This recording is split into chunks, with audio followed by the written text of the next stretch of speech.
Identity Snatchers audiobook. Introduction. I am not going to join your Bible cult. The words sting. My heart races. I smile weakly and walk away. That was my last encounter while fishing on campus for someone to be part of the kingdom of priests in a holy nation. What is fishing? You may be asking. What is the kingdom of priests? Good questions. Fishing is the insider language we use at a Korean campus organization called University Bible Fellowship, UBF. Fishing is the group's interpretation of what Jesus meant when he told his followers they would become fishers of men. See Matthew chapter 4, verse 19. The idea was to go fishing on campus. It meant a weekly or daily excursion walking around a college campus and invite students to Bible study. We had the holiest of intentions in doing this. The fact that I need to translate what I used to do on campus speaks volumes as to why I wrote this book. My hope is that current members will be reading this, or in this case, listening to this, and so I began with some thoughts for them to consider. A word for current members. You may be wondering what will happen if you read or listen to this book. Maybe you're confused about what I am doing. Should you believe the Brian who once spoke glowingly about our ministry? Or should you believe the Brian who now bashes and criticizes our ministry unceasingly? Should you believe the Brian who prayed so much and sat quietly in meetings, enabling our country to become a priestly nation? Or should you believe the Brian who now slams Korean missionaries at every turn? I would ask the same questions of you. Which UBF should I believe? Should I believe the UBF that claims to be a mainline evangelical church and Christian missionary sending organization? Or should I believe the UBF that is a chaotic network of self-supporting businesses? Should I believe the UBF that claims to be making disciples of Jesus? Or should I believe the UBF that shreds people's lives with invented disciplines like dead dog training? Should I believe the UBF that praised me for 2 decades? Or should I believe the UBF that says I am demon possessed after sharing my honest feelings? You may not believe the things I write about here in this book. That's okay. I am not asking you to believe in anything. I am not asking you to agree with me or to lead the ministry. I understand that this section is all that you may read or listen from this book. It may be too fearful, too emotional, or too difficult to keep reading or listening. If there is one thing I want to say while I do have your attention, it would be this. I loved UBF once, just as you do. I am not some outsider who speaks from observation. I am a true insider who once stood with you in your mission. I believed in the mission UBF teaches. I believed it so strongly that I gave over my life decisions, like who to marry, to the ministry. I gave my youth, my adult years, my time, my money. I gave everything for the sake of our vision for a kingdom of priests and a holy nation. As I mentioned in the opening of this chapter, one day in 2006, I was shocked to hear a student tell me he would not join my Bible call when I approached him on campus. I did not even say anything, but he knew what I was doing. In my mind, I was obeying Jesus. In his mind, I was recruiting for a cult. How could this be? Did he not know I was a holy servant of God appointed to change the nation into a holy nation? I pondered this man's words for years. It was one of the many reality checks that helped me set free from a subtle yet powerful Bible-based delusion.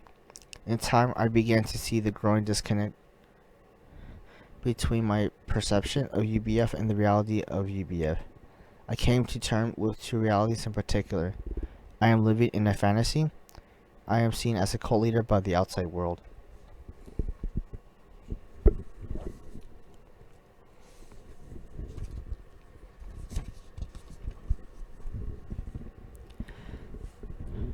I understand that you may question my use of the term cult. That's too harsh, isn't it? Yes, it is too harsh, but that is not my term. When I use the word cult to describe the ministry I once loved, it means I am accepting the reality around us. The world, the Christian world, sees this ministry as cultic. That label was given to us and has stuck for decades.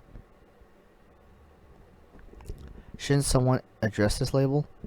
We love Jesus and are seeking to bring his kingdom to earth. Why should we have to endure the accusation of being a cult? Our leaders don't seem to care. In fact, some of them wear the cult label almost as a badge of courage. They say that if you are being criticized, you must be doing something right. Well, I want to point out that it may also mean that you are doing something wrong. Thank you for reading, or in this case, listening this far. If you can bear with me and hear me out, I think you will be pleasantly surprised by what I have to say. It is painful to deconstruct the beliefs I once held so dear, yet such deconstruction is necessary, healthy, and highly beneficial for our faith. I hope you will see that I have a much higher goal in this book than merely deconstructing ideologies. I want to show you how my identity changed over the past 3 decades. I want to show how we can all walk the path of redemption. I want to share with you the amazing, all-surpassing gospel, the gospel of peace and grace, the gospel of the glory of Jesus and the kingdom of God, the gospel of salvation that leads to freedom and life to the full. For many years, I heard my fellow shepherds at UBF tell me, there's always another side to every UB.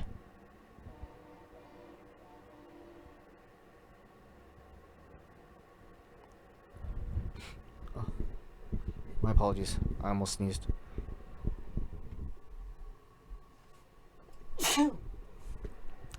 There is always another side to every former member story. I agree. The problem is that our side of the stories are silenced and dismissed as lies or spiritual poison. I don't know your experience at UBF, but for me and hundreds of others, UBF stole our identities. Now I tell our stories. My life narrative. Unless the lions have their own historians, the story of the hunt will always glorify the hunter. African proverb. Most of us former members have been written out of UBF history. Our pictures have been removed and our names have been erased. We are spoken of in the third person as if we are dead. Thus, one purpose of this book is to tell the history of my former group from a collective, former member viewpoint. UBF is actively painting the best possible picture of themselves to the world. This book is my attempt to reveal the nature of what is under all that holy paint. Healthy religion is about real transformation, not about painting over failures and shortcomings.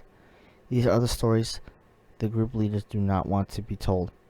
These are the stories the group will not discuss openly or honestly. I grew up in the country of Ohio in the USA. My town had less than 1,000 people living in it. My high school class had 87 graduates. I grew up in a sort of a winter wonderland. I loved riding snowmobiles. I would often go off into the woods with my dad and my brothers, riding the snow trails all day. I loved to stop and watch the giant snowflakes fall all around us. I loved adventure. I dreamed of being Luke Skywalker and flying off to the universe to explore it. The only passion that rivaled my sci-fi fantasies was my passion for God. Partner, my family is Catholic, and so we attend Mass every Sunday without fail. Prayer was common to me, and I read the Bible before going to bed.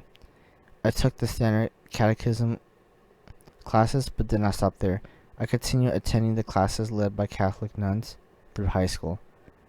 At age 16, I had an intense time of prayer where I felt close to God, as if God was living inside of me.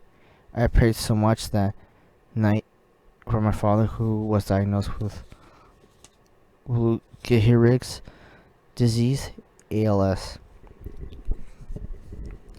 His strong body was slowly disintegrating as his mind stayed normal.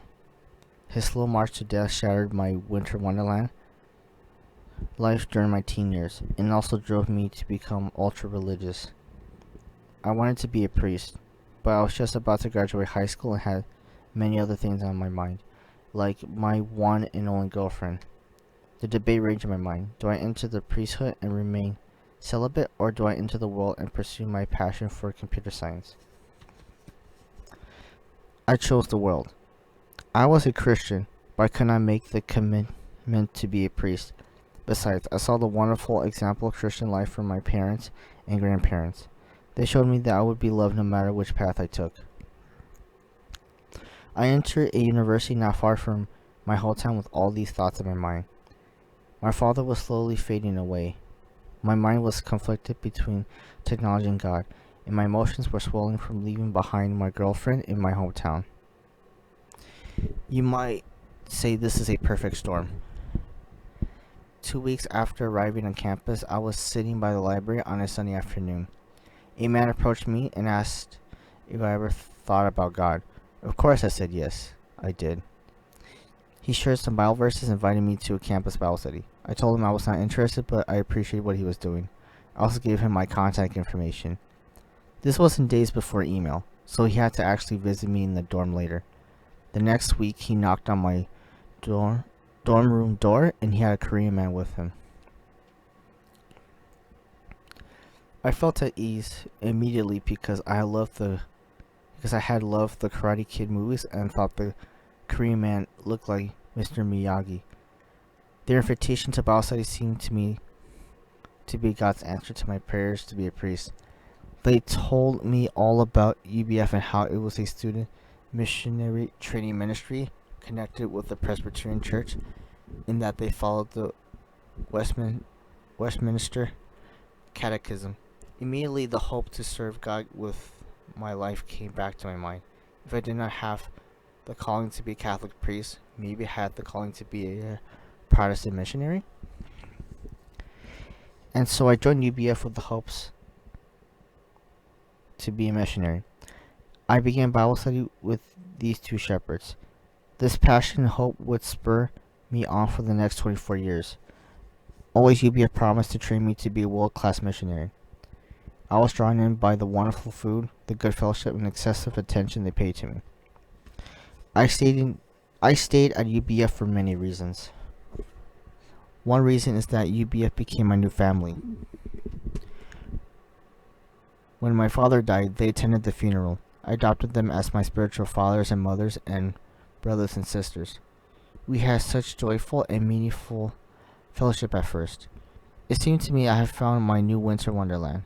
I excelled at UBF, rising through the ranks from sheep to shepherd candidate, from shepherd to fellowship leader, and from fellowship leader to Sunday messenger and pioneering chapter director. I could tell there were problems, but I suppressed any negative feelings. I denied any critical thoughts that might hinder or change my newfound mission.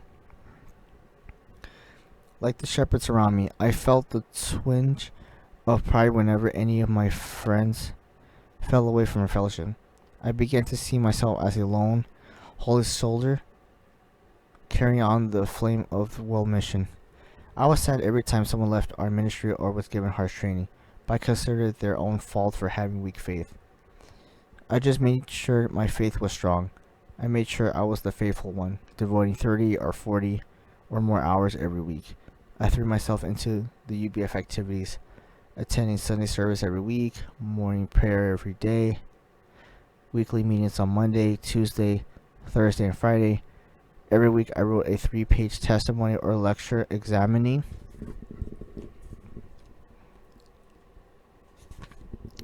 the weekly Bible passage and sharing how I had not done various UBF activities that week and would strive to do better the next week. I became lost in the constant meetings and conferences. In a sense, I did not want to face the reality that my father had died. I hid myself in a UBF bubble, and part of me became frozen in time. When it came time to marry, as deemed by my shepherds, I secretly decided not to be part of the arranged marriage process. I told myself that we did not arrange marriages. We sought God's will, as we did in every matter of life. Everything was done according to God's will, we thought. So my marriage by faith, as we call it, was a bit different. I saw the shepherdess I wanted to marry and started praying each week a specific prayer topic. She was the only woman who fit this precise prayer topic. In this way, I avoided marriage training because I did not say who I wanted to marry by name. Those who did announce who they desired to marry were trained in such a way that they were not allowed to marry the person they chose. In the UBF marriage by faith process, you marry the person your shepherd and chapter director approves, which we said was God's will. And the process happens quickly. In my case, we were married 3 weeks after getting approval, and so our house church, as we called families at the group, was formed. We did not call each other husband and wife, but co-workers. We did not sit together during meetings, even Sunday service, because that would be a possible temptation to young students, we thought. And even though we were married, we still did not date and lived as two single college students. This was our lifestyle, as we imitated the other leaders in our chapter. 1 month after our wedding, my new wife was pregnant. This put a huge damper on the glory and praise we have received for being such an exemplary house church. The reason is because UBF wanted to produce house churches who are focused on UBF mission. To have children is to become family-centered, something UBF leaders frowned upon.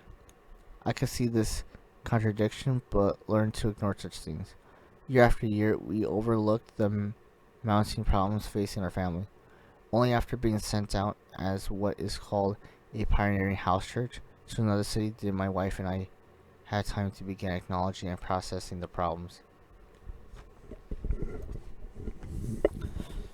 Over time, the suppressed emotions and ignored realities wore me down.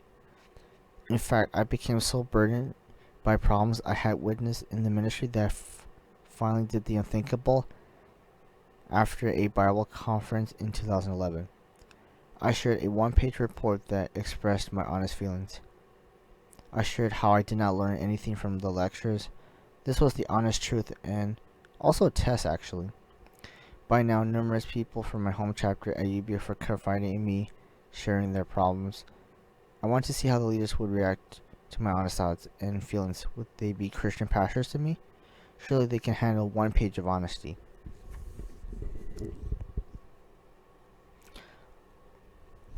Sadly, this was not the case. My 1 page of what I call honesty was instantly seen as an attack.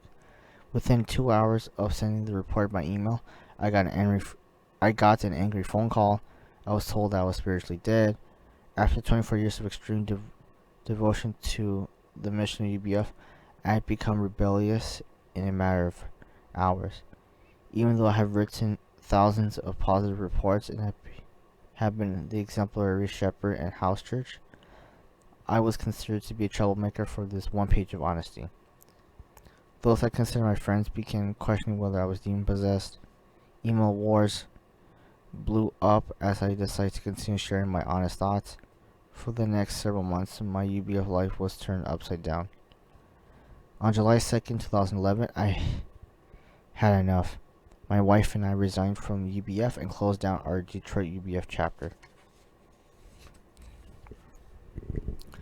We had talked for hours with Sarah Berry herself. I had called several missionaries and leaders. I spent hour after hour trying to explain my thoughts to hundreds of UBF members. In the end, I accepted the painful truth. I was not in a ministry with Christian pastors. I was not in a ministry where I could share my honest thoughts and feelings. If I told the party line and kept quiet, suppressing my thoughts, I could continue in the ministry. And so I resigned, realizing how weak the relationships at the ministry really were. More than that, my wife and I realized how weak our marriage was. And then our world fell apart. If anything, this book is another step in our journey to rebuild our lives. What is UBF? This is difficult to answer because UBF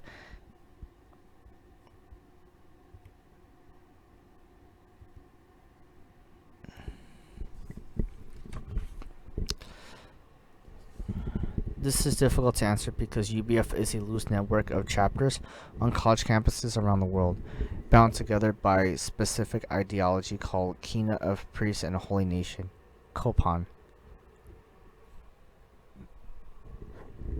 As of 2014, UBF has 323 chapters with headquarters in Chicago, Illinois, USA.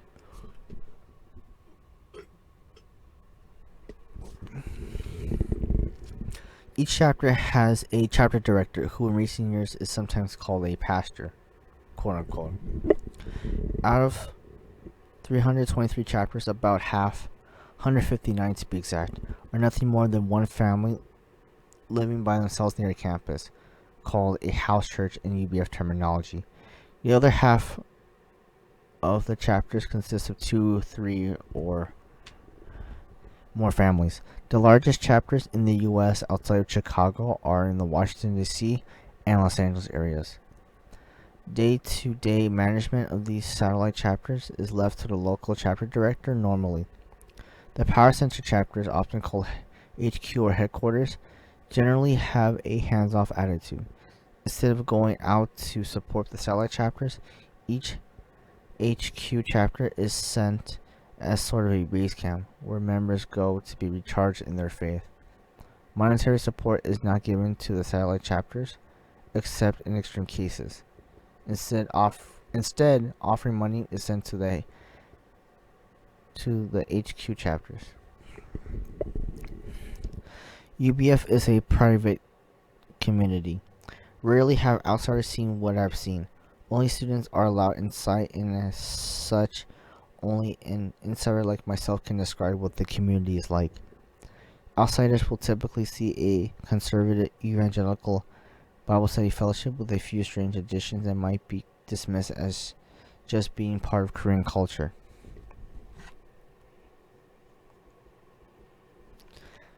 The UBF system is built on something called one-to-one Bible study. Every new student recruited on campus is assigned a personal, lifelong shepherd to watch over his or her life.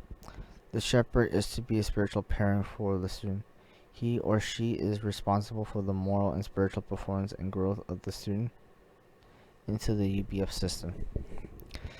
In the future, this personal shepherd will work with the chapter director to arrange the student's marriage. Above all, the shepherd's job is to keep the student, called a sheep, in the hierarchical system of shepherds. This hierarchy and control mechanism is called spiritual order by the group. This idea of spiritual order is similar to the classic multi-level marketing strategy of recruiting.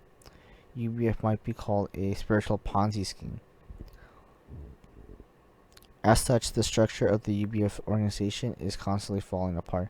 Every 10 years or so, the system faces a crisis situation during which time many members leave. Every few years, the shepherds have to start all over with finding a new student as the scheme repeatedly falls apart. After more than 50 years of existence, a valid question still haunts UBF. Is UBF a church or parachurch or what? On some UBF websites and building signs, you will find UBF referring to itself as a church. Many in the group, however, avoid making such a clear commitment to being a church, even though they celebrate their own Sunday services and collect offerings. Sometimes UBF is called a parachurch organization.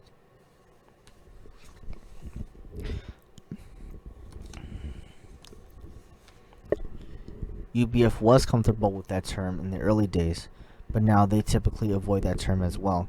So what is UBF? Is it a church? Is it a parachurch? Such lack of organizational identity causes much confusion in the local campus chapters. UBF's beginnings go back to the year 1961 when an American missionary from the Presbyterian Church, Sarah Berry, signed up with the Student Volunteer Movement, SVM. She held Bible study and English courses for students in Korea. Since these courses were appealing to the Korean students in that war-torn time, she soon founded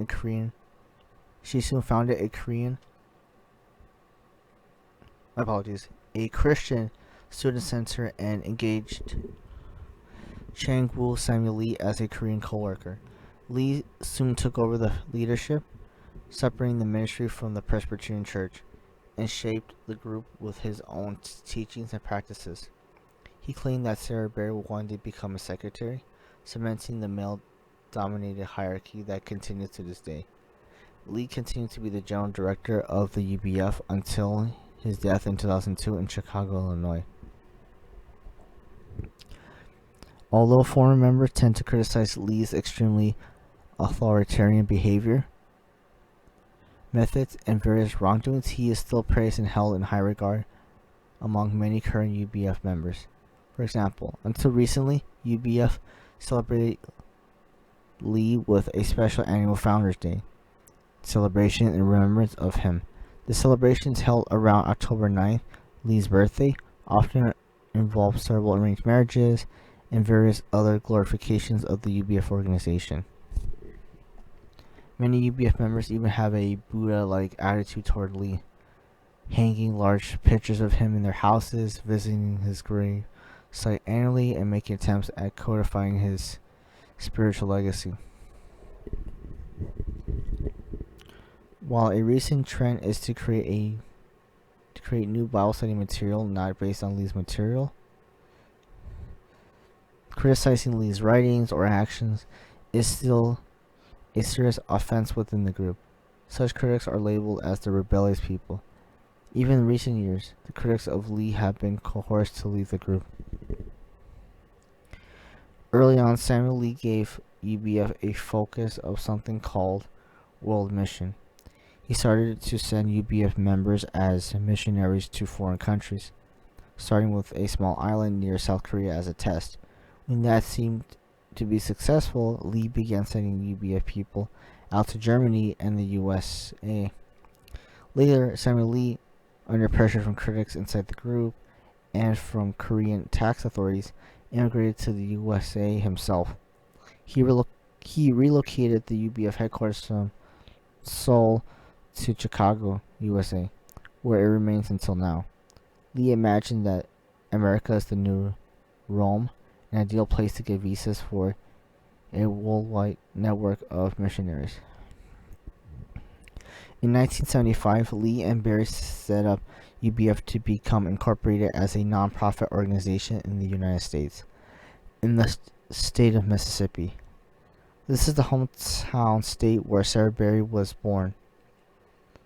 After this, Lee continued to establish a strictly hierarchical organization with himself at the top and continental directors, national directors, and chapter leaders lower in the chain of command.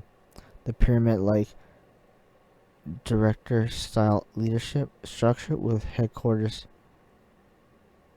chapters established by Lee has created an authoritarian community that looks more like an army brigade than a Christian church.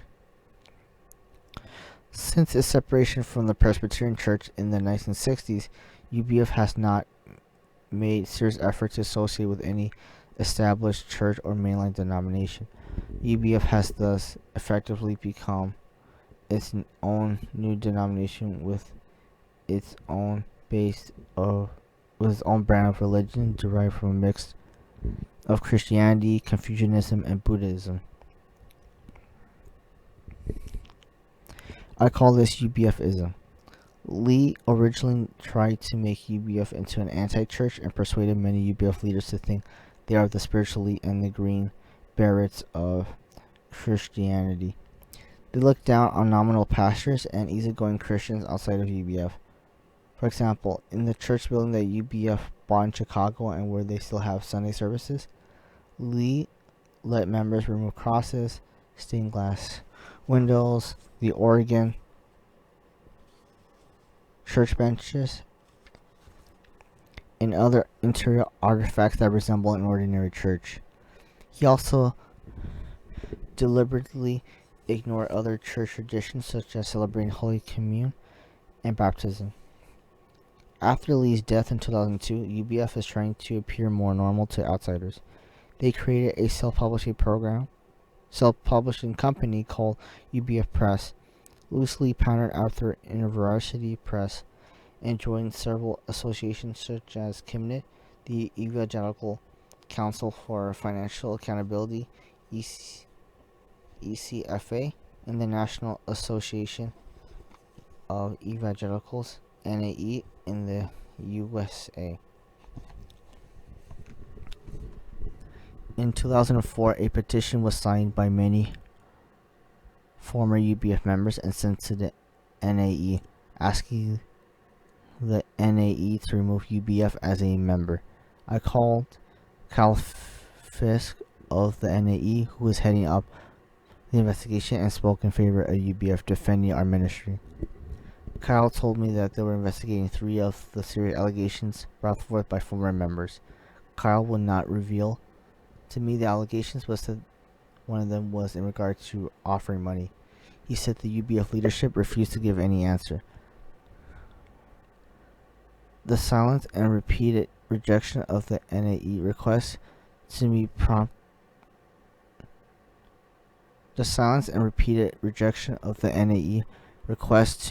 prompted the NAE to remove UBF from membership in 2004. Instead of addressing the concerns in the former members' 2004 petition, UBF tried to improve their public image. For example, they sought out letters of recommendation from Christian authors and pastors. Later in 2008, UBF reapplied to the NAE. The new leadership at the NAE accepted the application without investigating the petition claims with any depth or objectivity. UBF's claim of being a mainline evangelical church raises many questions. Why do they come as missionaries from Korea to a land like the USA, which already has enough mainline evangelical churches? Why did they break away from a mainline church and distinguish themselves from mainline Christianity? And this concludes Identity Snatchers Introduction Part 1. Next time, Identity Snatchers Introduction Part 2. Until next time.